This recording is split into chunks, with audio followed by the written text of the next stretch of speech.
सर्वोच्च न्यायालयानं गेल्या आठवड्यात दिलेल्या निर्णयानंतर गांधीनगर तावडे हॉटेल परिसरात कोल्हापूर महापालिकेच्या जागेवर बेकायदेशीररित्या बांधलेल्या इमारतींचा अहवाल आज विशेष समितीनं आयुक्तांना सादर केला।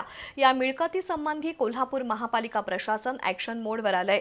महापालिकेच्या आरक्षित जागा ब्ल्यू लाईन उच्च न्यायालयाच्या स्थगिती आदेशानंतरही केलेली बांधकामं 7 दिवसात उतरवून घेण्याचे आदेश संबंधितांना देण्यात येणार आहेत। त्याचबरोबर अन्य इमारत मालकांना त्या स्वतःहून हटवण्याच्या नोटिसा देण्यात येणार आहेत।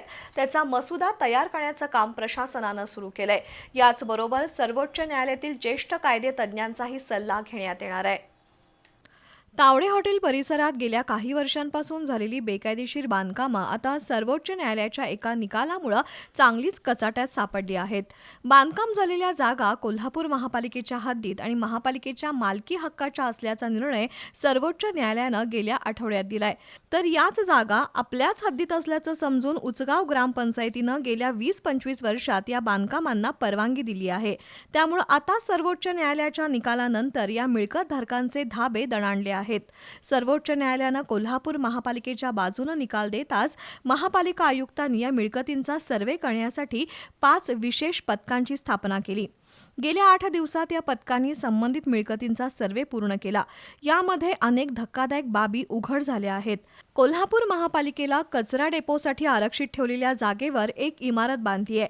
ट्रक टर्मिनलसाठी आरक्षित असणाऱ्या जागेवर 17 इमारती बांधण्यात आल्यात।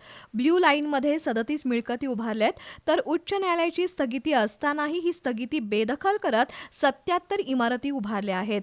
कोल्हापूर महापालिकेच्या 158 एकर जागेवर झालेल्या बेकायदेशीर बांधकामांची एकूण संख्या 204 इतकी आहे। त्यामध्ये वाणिज्य बांधकामांची संख्या 133, रहिवास बांधकाम 66 इमारती, रहिवास आणि वाणिज्य अशी संमिश्र बांधकामं 5 आहेत।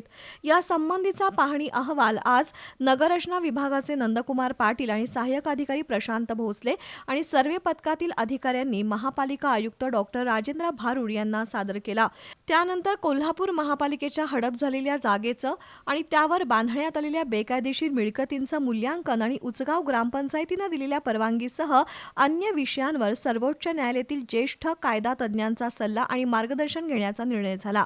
याचबरोबर महापालिकेच्या आरक्षित जागा ब्ल्यू लाईन उच्च न्यायालयाच्या स्थगिती आदेशानंतरही केलेली बांधकामं 7 दिवसात उतरवून घेण्याचे आदेश संबंधितांना देण्यात येणार आहेत।